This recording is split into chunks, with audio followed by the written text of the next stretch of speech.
Okay, so this was a long learning process. So, first, I would like to address that I am not an expert in anything digital drawing.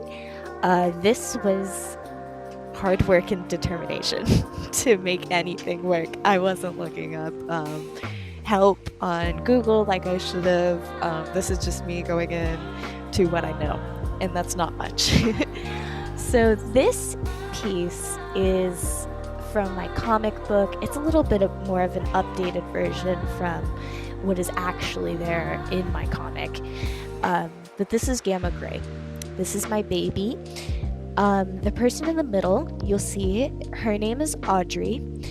And then the people behind her we'll get into way later. I don't think I'm going to address them, but they're important. They are very important.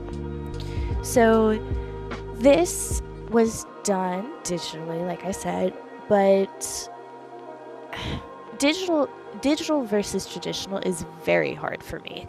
I don't know if it shows with all the Control Z, but traditional, to me, traditional is so much more organic, and if there's a line, you can just keep the line and then work around that line. You know, there's so much character within each stroke with pencil and pen and everything that you don't get from digital, or you can get it, but you have to be super experienced, or those amazing digital creators out there that just know their way around that pen and get the most crisp or most organic lines out of what? Out of what? Pixels? That's insane.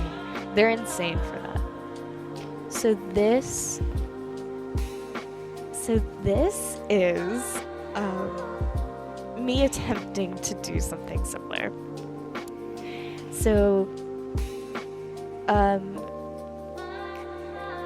the initial sketch went great. This was a piece that I did a very long time ago at this point. This was last summer in 2024. Man, that was a long time. And so this sketch, I could probably do better now, but I'm very out of practice digitally. So there will probably be more videos with me focusing on this because I really need to get it down. So what we see here is me trying to understand what pens I like, what brush pens I like. Do I like erasing? Do I want to keep these lines anyway? Trying to get control over the tablet, and slightly failing in some aspects, but the pieces at the end I am proud of. So there is that. So that's a good sign. The interesting part about digital is coloring. Traditional is pretty easy. You either don't add color and it looks fine. In my eyes, of course. Or you do add color and it looks fine because those pens are the colors that you bought. So there's really no this color looks good with this color, unless it's like this brown looks good with a green or a yellow. So you don't have to get into specifics.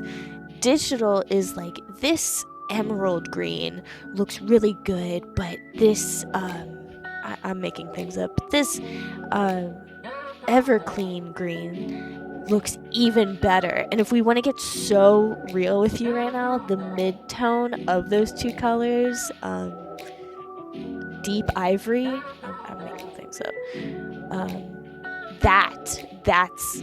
that's where we want to be. I am not an expert in digital, so I have no idea what any of those things, or how they perfect the art of picking out a random color from that wheel, because I know it's not random. I know it's not. and then landing on it and choosing it and being like, yeah, this isn't the same color story of this color. How do you know?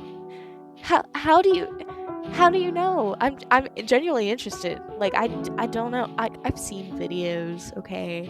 I've seen Pinterest, and they're like, see, it's just easy. You just put the cursor there and everything, and and then that one lines up with that one, and then so you take that one, and then this one gets a little tricky because this comes from the other side of the wheel, and then there you go, it's completed. And they just act like they didn't have years of experience and amazing talent and hard work behind everything. Like thousands of trash art pieces that they would never look at again. They just do it flawlessly, like it's their first time doing it, and they're like, see, it's not that hard. No, I have been doing digital for like 4 years now, almost 5, and it is a nightmare for me. I've always grown up with traditional. That's where I started. That's where I landed. A couple of years ago, if you asked me, though, I would have said digital is my favorite media. It's a learning curve. Just like the fountain pen was a learning curve, digital is a learning curve. And it's like a language, too. If you stop doing it,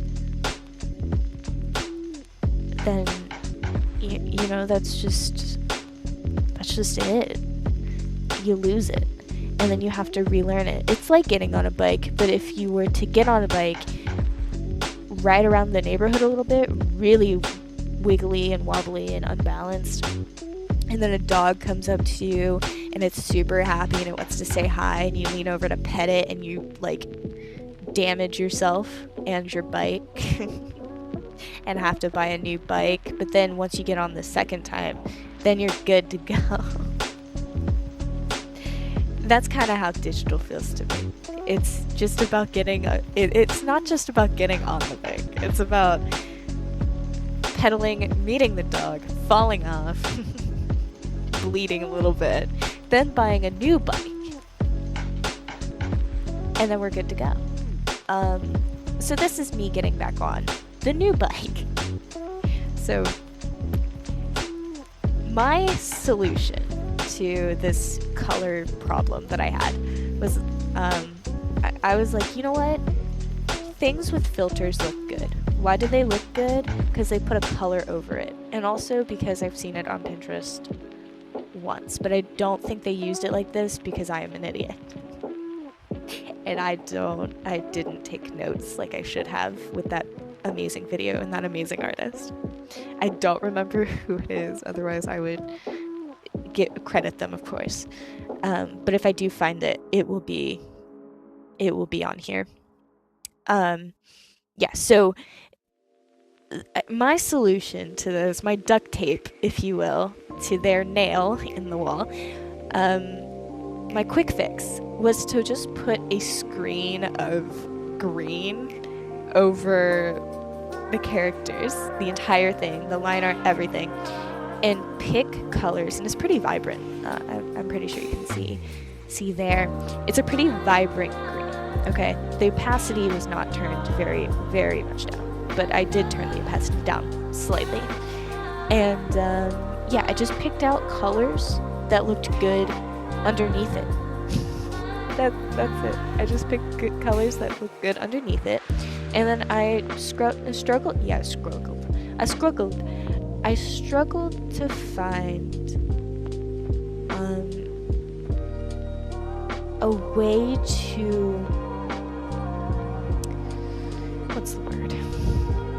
I struggled to find, I completely lost my That's okay.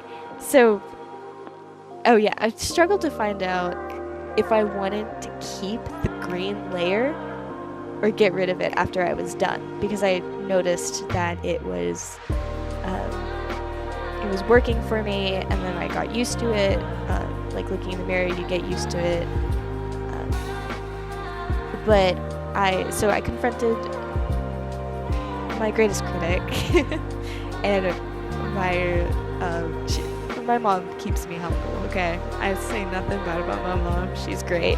She's doing great. I'm super proud of my parents.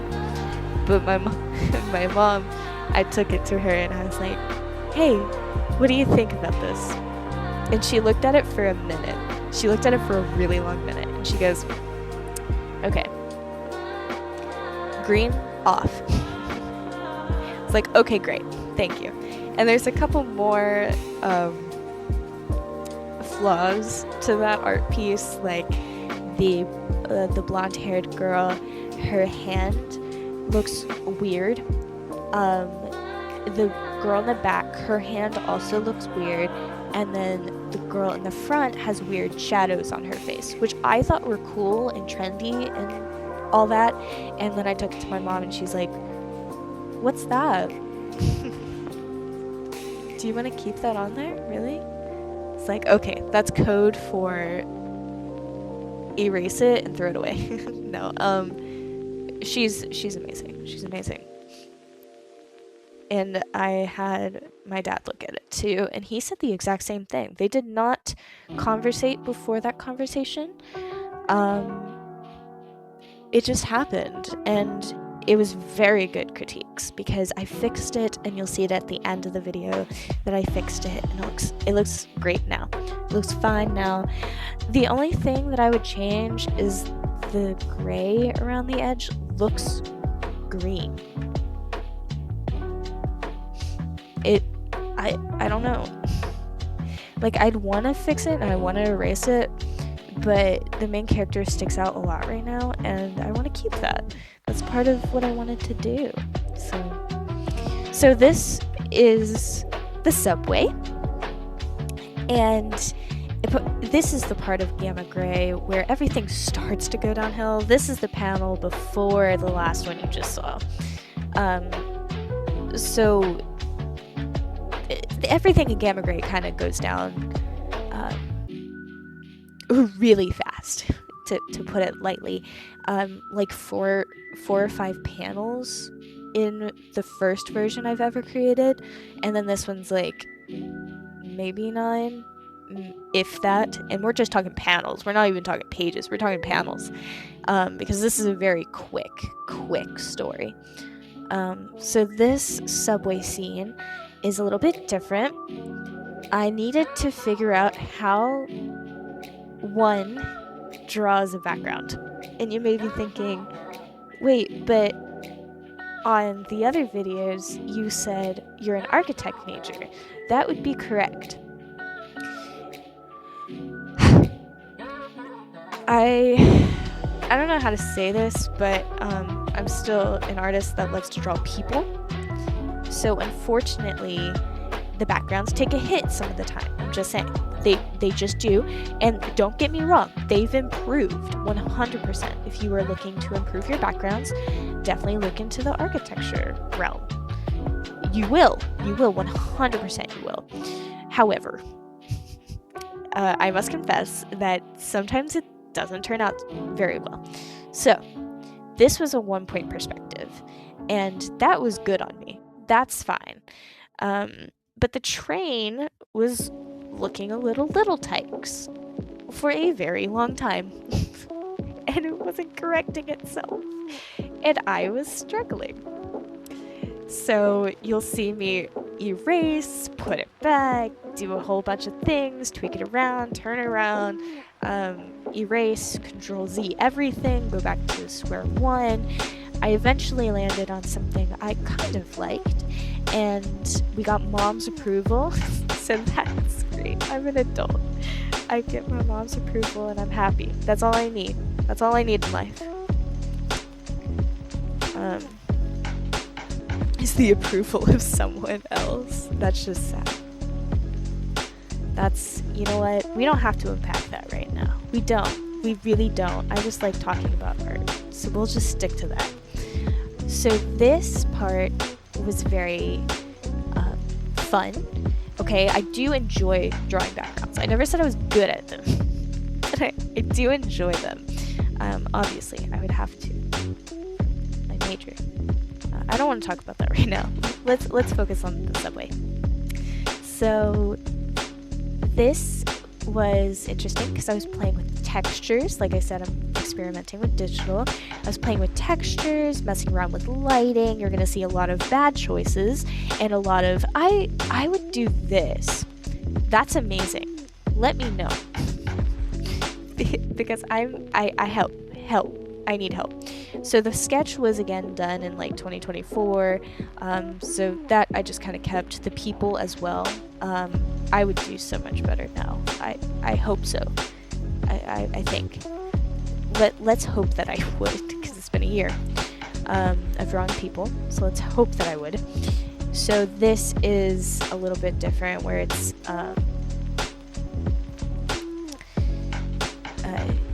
yeah, no, it's not different. I don't know why I said that. This is the exact same as the last one, where the sketch was done later or earlier, and then this was done fairly recently. Yeah, I just had a lot of time to kill, and digital takes me so much longer. Altogether, all of these were like 3 hours. It was a good time. It was a good time. I always enjoy that, but I recording it is different because it puts in perspective how long you've actually spent on something, and I think, along with a lot of other artists, can agree to you really lose yourself sometimes, and this was one of those times where I completely lost it, and I fell into a black hole of, does this look good? No. Does this look good? Yes. You know what? Artists are truly the eye doctors of everything else. Like, eye doctors look at your eye and they ask, can you see this? Yes. Okay. Can you not see this? No. Okay. And then artists look at other things, not the eye. They look at things and say, do I like this? No. Do you like this? Yes. Do you like this? No. Do I like that? You know what? Let's just erase and start over. Let's just dump everything down the drain and start again, because I don't like that. I don't like that. So that's fun. So this one came out very smoothly, where the other one took me a little bit longer. Well, this one took me longer, but the other one was a little bit more of a struggle into getting things right and how do I want the colors. This one, the colors didn't turn out as well as I would have liked, but it was a very good, calming experience, so I'm not complaining. I'm very thankful for it, and I learned a lot about what I like in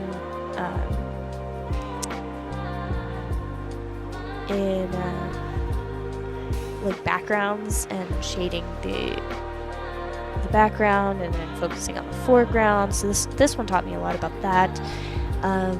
Ceilings are hard, okay? I will say this probably until the day I die. Ceilings, roofs, hard, okay? That's it. That's it on that. So I enjoyed the way this one turned out. So Gamma Gray is a post-apocalyptic theme. So this was supposed to have a kind of dreary or forthcoming, that's not the right word,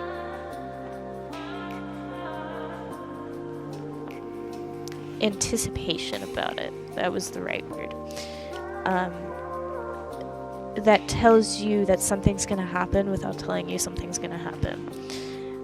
Of course, everybody knows going into the book that something is going to happen, and they know exactly what is going to happen, but they don't know the post-apocalyptic part, what the plot is.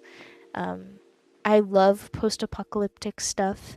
I hope you also enjoy post-apocalyptic stuff. That would be super fun. I love the hope, the fear.